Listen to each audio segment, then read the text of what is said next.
There's a brand new civics exam that you have to take in France for naturalization, for multi-year renewals, and for the 10-year card.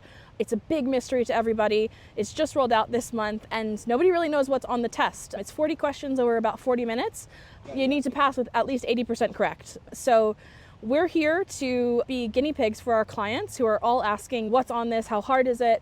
The answer so far is we don't know. Jessica and I are here today to take the naturalization. In terms of what's going to be on the test, there are some government websites like Service Public that tell us what basically will be on the test and provide some sample questions. But we've heard from some of our clients that it's not completely accurate. It's a little bit hard to understand and navigate because it's a multiple choice exam and there are not multiple choice answers to study for. We'll see how accurate those questions are after we take the exam. Well, we just walked out of the civic exam. We took the highest level difficulty exam for naturalization. C'est pas du gâteau. It's not super easy. Feel pretty confident about it. You have 45 minutes to do it. It took me about 10 minutes to get through it and about 5 minutes to go back and review the questions to see if I had any second thoughts about some of my answers. I would say if you study, and you should study, you'll know right off the bat very easily about, about like 30 of the questions. Yeah. And then the rest of them, some of them are a little tricky. The answers are not so obvious.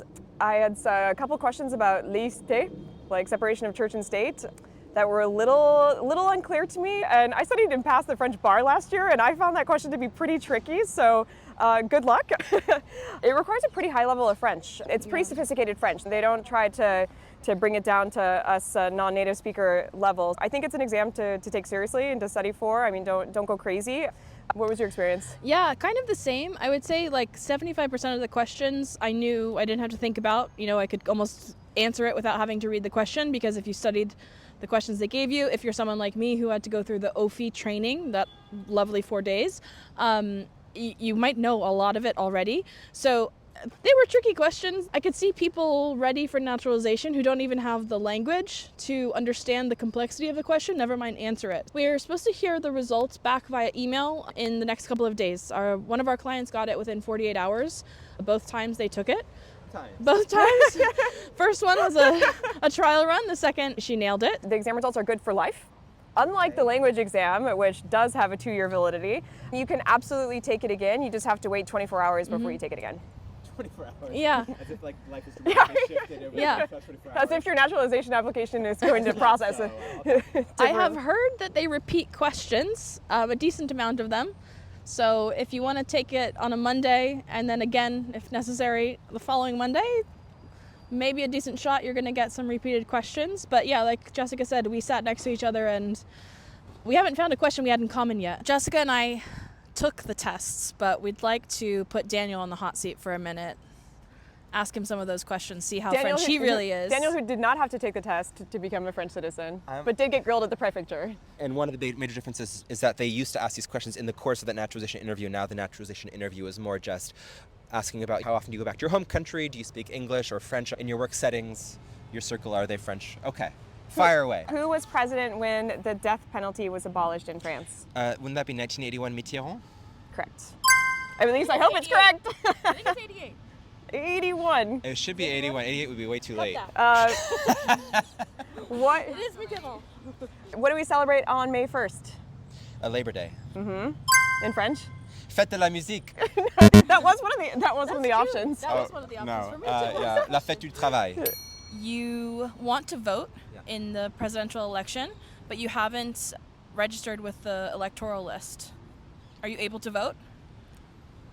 So a French person is probably always able to vote somewhere. So I would think that if I wasn't registered on the liste électorale of the town that I live in, that I would still be qualified to vote in the prior town I was in, and that you could ask a friend who lives there to vote par procuration. That sounds nice, but that wasn't one of the options. The two options I narrowed it down to, and this is one of the ones I found tricky, was no, just flat out no. Okay. And then there was an option that was tempting, which was that you could vote if you presented your identity card. So we'll need to fact check that one. Yeah, I don't, because I've done the dépouillement where you like take the votes out of the thing and whatnot. After I became French, I volunteered for a day, and yeah, there's very strict liste électorale who is registered to vote in a given municipality. when you go in to vote, you like my town had 6 different ones. You had to go to the right one. You can't just show up and just start voting willy-nilly. Okay. We're hoping the answer is no, he cannot vote. That's what we're all pulling for, right? I had quite a few sex discrimination questions. Okay. I don't know if you did as well. One of them was if someone is looking to hire 2 candidates of same age, same experience, the same background, and they find out later that the man was being paid more than the woman, is this legal? I'm assuming that the answer is no, it's not legal if the only serious difference between 2 candidates is their gender or their sex and that there's a significant pay gap. That would violate le principe d'égalité homme-femme. Mm-hmm. Some other questions. Yeah, what right is at issue behind the arbitrary detention and arrest of folks in the street? A certain liberté, like liberté de circulation, liberté de Yeah, that wasn't one of them. Yeah, okay, fine. People that are being arrested in the street. Yeah, from arbitrary arrest in the street. I could pull out. We all went to American law school. I could, I know. The Fourth Amendment. I know. I'm thinking Fourth Amendment wasn't an option. Unreasonable search and seizures. That's where my mind. Yeah, unreasonable search and seizures. That my mind went there too. It was not one of the options. It was vie privée familiale, which was a contender, or sûreté. La was another sûreté de la contender. personne, that you're like secure in your personhood, that you're not going to get arrested. And like the other that. ones were not relevant at all. So. Yeah, I that would one's say out it's like for me. long-standing principles of like justice et égalité, that you can't just be randomly arresting people. I think vie privée, no. Well, I've never really seen vie privée be like a legal concept beyond that. There's a visa category called vie privée et familiale. Other than that, I don't. Right, I think the right to just unnecessary intervention in your day-to-day private life, right? Yeah, I don't know. Protected from intrusion. This is the way I justified it so much. I had one that was kind of funny because they tried to trick me with an American answer. Okay. What is the tallest mountain in France? Oh, that's, Mont Blanc? yeah, but that's debated. It's Le Mont Blanc. According to who? The Italians? According to the 4 options I had on this multiple choice test, it's Le Mont Blanc. Yeah, there is only one answer in France. But they also gave Mount Everest and they gave Mount Rushmore, which I thought just was a little bit sneaky.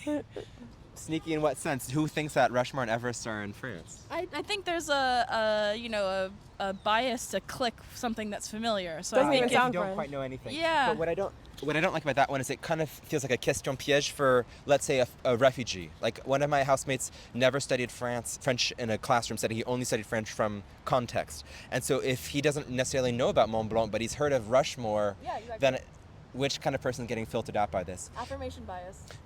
When they're asking questions just from the disclaimer side of things, the questions are already published. What's not published is the multiple choice, and they're not giving me the multiple choice answers. So it's okay for us to be vocalizing the questions to y'all, the public. And I did see a lot of the questions that I studied. Yeah. So it was easy for me to select the correct answer. Who runs the government? Macron. Or is it who the Premier Ministre? All right, so Macron runs the country and the Premier Ministre runs the government. Who appoints the Prime Minister? So the president is the person that names the prime minister. They have to basically go off of who is currently in power in the legislative body. That when there's very clearly a person that is one that's not of the president's party, then that person is cohabitation, that they, like when we had with in the 80s with Tuck Mitterrand, and then his premier ministre was Jacques Chirac, and that was cohabitation. But in the 2024 election, there was no clear victor, so the president kept on just picking whoever he wanted as prime minister. Daniel, can you throw your trash in the street? No, it's probably an amende for 135 euros. But even if the poubelle is more than 100 meters away? Yeah, don't litter. That's probably the right answer. Who acts as interim president if the president dies or is incapacitated? After the vice president, it's the president pro tempore. No, that's again the United States Constitution. Who acts if the president is incapacitated? Le président du Sénat? Is that the answer? I think so. Yeah. I did not know that. How is the mayor elected of a city? Ooh, that's kind of a tricky question. For my town, it's whoever gets the most seats on the conseil municipal. The conseil then votes for the mayor. Yeah, you know this because you're Yeah, there's a you're reason for voting. that. It's because the conseil municipal is the body that elects the mayor, so it's not actually a direct vote from the people. Yes. Ladies, did I pass? I think you would have passed. I think you already passed.